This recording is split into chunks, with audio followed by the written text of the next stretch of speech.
নমস্কার, আমি সুকৃতি রঞ্জন বিশ্বাস। এসআরবি মুক্তি ইউটিউবের পক্ষ থেকে আজকে আনন্দবাজারের একটা খবর দেখলাম। সেই খবরের পরিপ্রেক্ষিতে আমি দুই চারটে কথা বলবো আজকে আপনাদের। খবরটা হলো সোনিয়া গান্ধীর বিরুদ্ধে একটা মামলা করেছে, বিজেপির লোকজনই করেছে। মামলা করেছে যে সোনিয়া গান্ধীর ভোটার তালিকায় নাম উঠেছিল 1980 সালে। বলা হচ্ছে বা অভিযোগ করা হয়েছে যে 1980 সালে সোনিয়া গান্ধী তখনও ভারতের নাগরিক নয়। অর্থাৎ অভিযোগটা হলো আগে নাগরিকত্ব না পাওয়া সত্ত্বেও একজন বিদেশিনী তার ভোটার তালিকায় নাম উঠেছে। কি করে নাম উঠল, কি কাগজপত্র দিয়ে নাম উঠল, কোন অফিসার এই দায়িত্বে ছিলেন, এই ভোটার তালিকায় নাম তোলার দায়িত্বে ছিলেন, এইগুলো প্রশ্ন উঠেছে। তা দেখুন, অভিযোগটা উঠেছে সোনিয়া গান্ধীর বিরুদ্ধে। অভিযোগটা আইনগত সমস্যা, আইনি বেআইনির প্রশ্ন। আইন কিন্তু এই যে ধারাতে অভিযোগ হয়েছে সেই ধারাটার নাম হচ্ছে the immigration and foreigners act 2025। এই আইনটা লাগু হলো, কার্যকরী হলো 1 সেপ্টেম্বর থেকে, এই মাসের 1 তারিখ থেকে। আর এই মামলাটা দিল্লিতে সোনিয়া গান্ধীর বিরুদ্ধে হয়েছে যেদিন লাগু হয়েছে তার পরের দিন, অর্থাৎ 2 তারিখে, 2রা সেপ্টেম্বর। তা এই যে আইনটা ভারতে লাগু হলো, এইটা শুধু দিল্লির জন্যে নয়, এটা শুধুমাত্র সোনিয়া গান্ধীর জন্যেও নয়। এই আইনটা পশ্চিমবঙ্গে আমরা যারা বাস করি, যারা পূর্ববঙ্গ থেকে উদ্বাস্তু হয়ে এসেছি বা এই দেশের ভূমিপুত্র, যারা পুরুষানুক্রমে এই দেশেই জন্মগ্রহণ করে, তো এই দেশে জন্মগ্রহণ করলেও ভোটার তালিকায় নাম তোলার সময় তাকে কিছু কাগজ দিতে হয়, তাকে প্রমাণ করতে হয় বা ঘোষণা করতে হয় আমি ভারতবর্ষের নাগরিক এবং এই তার প্রমাণপত্র। সেটা যেমন পূর্ববঙ্গের লোকেরও করতে হয়, উদ্বাস্তুদের করতে হয়, সোনিয়া গান্ধীকে করতে হয়েছে, আবার এই দেশের যারা ভূমিপুত্র তাদেরও করতে হয়। তারা হিন্দু হলেও করতে হয়, মুসলমান হলেও করতে হয়। তাহলে এই প্রশ্নে যখন সোনিয়া গান্ধীর বিরুদ্ধে আইন লাগু হওয়ার পরের দিন মামলা হতে পারে, তাহলে এই সবার বিরুদ্ধেই যদি কেউ বেআইনিভাবে ভোটার তালিকায় নাম তুলে থাকেন, ওই যে সমস্ত নথি ভোটার তালিকায় জমা দেওয়ার সময় যে নথি সাবমিট করা হয়েছে, সেই নথি যদি জাল হয়, ভুল হয়, মিথ্যে হয়, বা বিভিন্ন সময় আমরা যে ঘোষণা করি, এই ঘোষণা করে সই করি, এই ঘোষণা যদি মিথ্যে হয়, তাহলে কিন্তু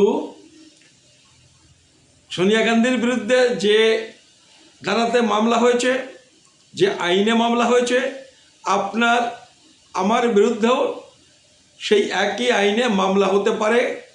এবং সেটা হলো the immigration and foreigners act 2025-এর 22 নম্বর ধারা বা সেকশন 22। এখন দেখুন,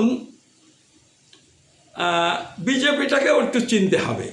তাদের আর কোনো কাজ নেই, তারা কেবল লোকের পেছনে কাটিয়ে দেওয়া ছাড়া এদের আর কোনো কাজ আছে কি না আমার কোনো পরিষ্কার ধারণা নেই।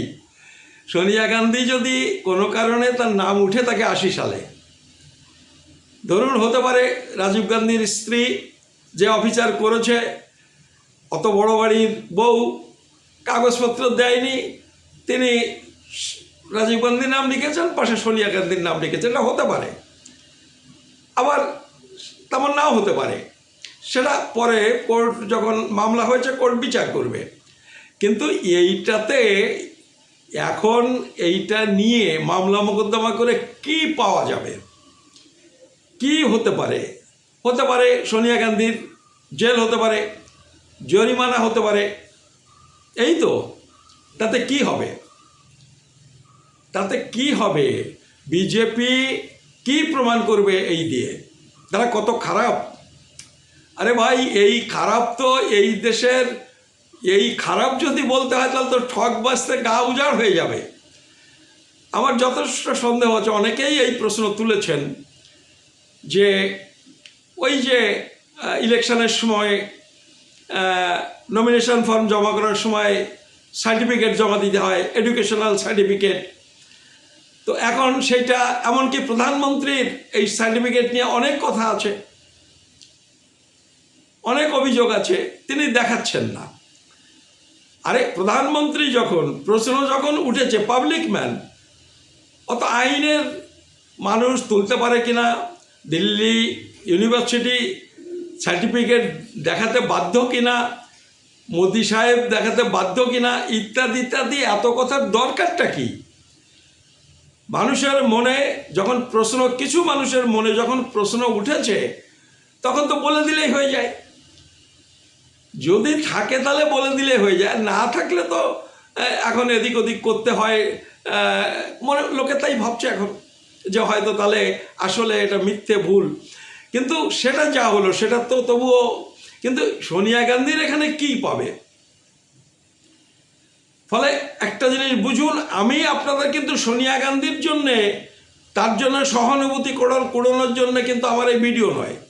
সেটা মামলা হয়েছে, সোনিয়া গান্ধী বুঝে নেবেন। কিন্তু কথা হলো, এই মামলাটা যদি পূর্ববঙ্গ থেকে আসা লক্ষ লক্ষ মানুষের বিরুদ্ধে হয়, এবং যে হতে পারে এটা তো বুঝে যাচ্ছেন, তাহলে কি হবে? যারা এই আইন করছে তাদের একটু চিনতে কি আপনাদের বাকি আছে, না বুঝতে পারছেন না? দেখুন, সোনিয়া গান্ধীর বিয়ে হয়েছিল রাজীব গান্ধীর সঙ্গে, তারপরে তিনি এই দেশে আছেন, এবং 83 সালে 80 সালে ভোটার তালিকায় নাম উঠেছিল, তারপরে নামটা কেটে গেছে। কেটে যাওয়ার কি কারণ আমরা জানি না, হয় নাগরিকত্ব হয়নি বলে আর সোনিয়া গান্ধী তুলতে চাননি, বা প্রথমবার যে কোনোভাবেও কোনো অফিসার তুলে দিয়েছে, তিনি জানতেন না, জানতে পেরে কেটে দিয়েছেন, অথবা কোনো কাগজপত্র যদি জমা দিয়ে থাকে, কি কাগজপত্র জমা দিয়েছেন সেটা কোর্টে যখন মামলা হয়েছে তখন এটা বোঝা যাবে। আর যে অফিসার, তিনিও ভাবছেন যে নেহরু পরিবারের বউ, তিনি অতটা আইনের খুঁটিনাটি না জেনে হয়তো ভোটার তালিকায় নাম তুলে দিয়েছেন।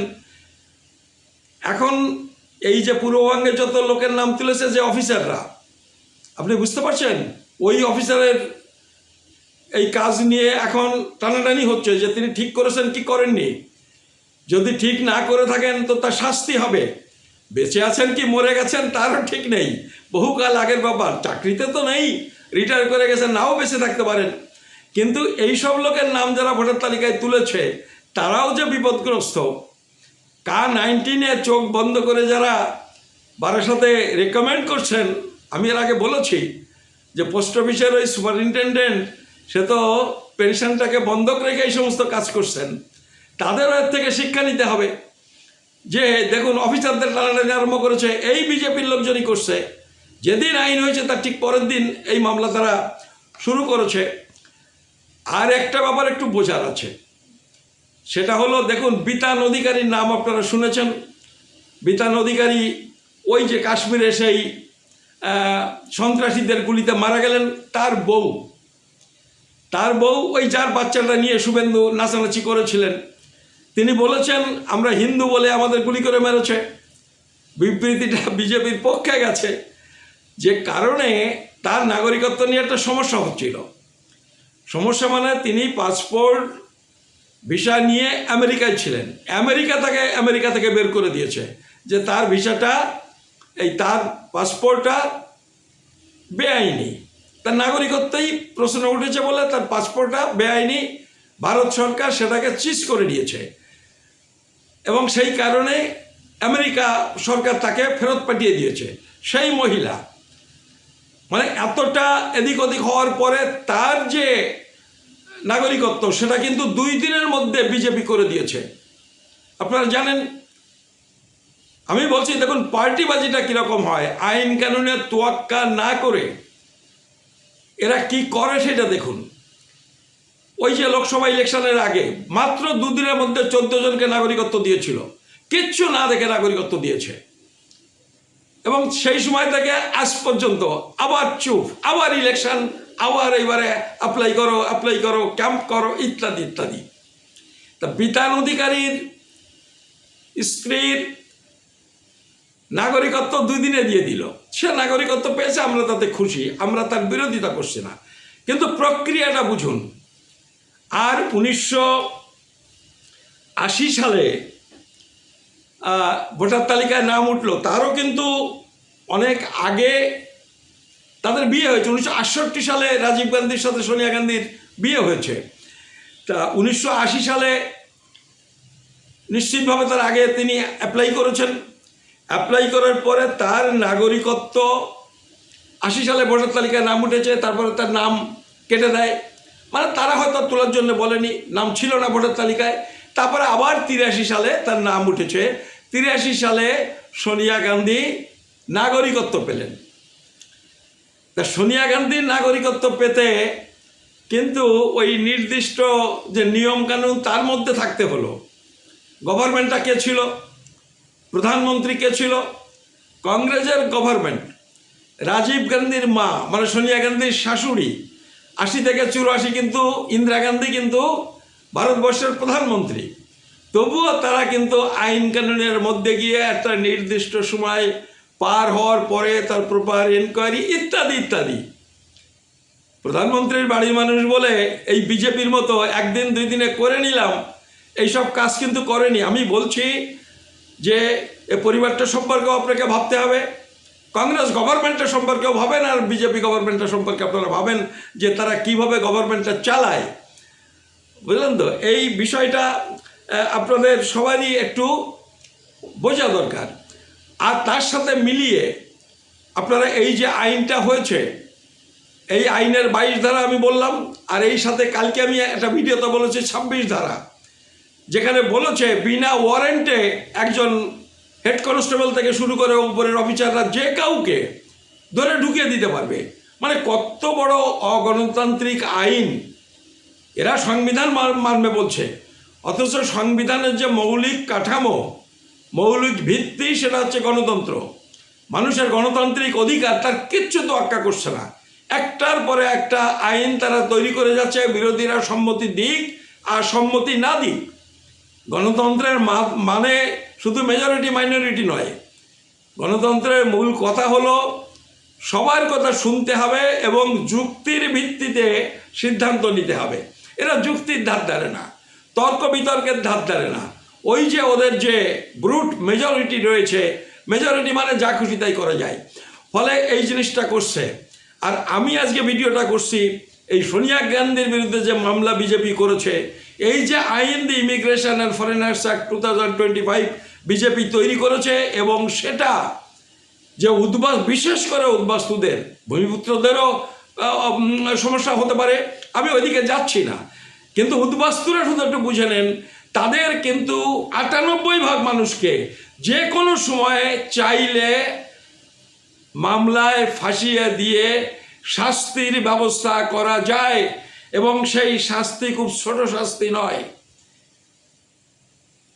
7 বছর জেল এবং 10 লাখ টাকা জরিমানা এবং অথবা হতে পারে এবংও হতে পারে, মানে দুটোও হতে পারে। এইটা হচ্ছে আইনটা করেছে। ঠিক এই কথাগুলো আপনাদের বলবার জন্যে আজকে আমার এই ভিডিওটা। আপনাদের সবাইকে নমস্কার, ধন্যবাদ।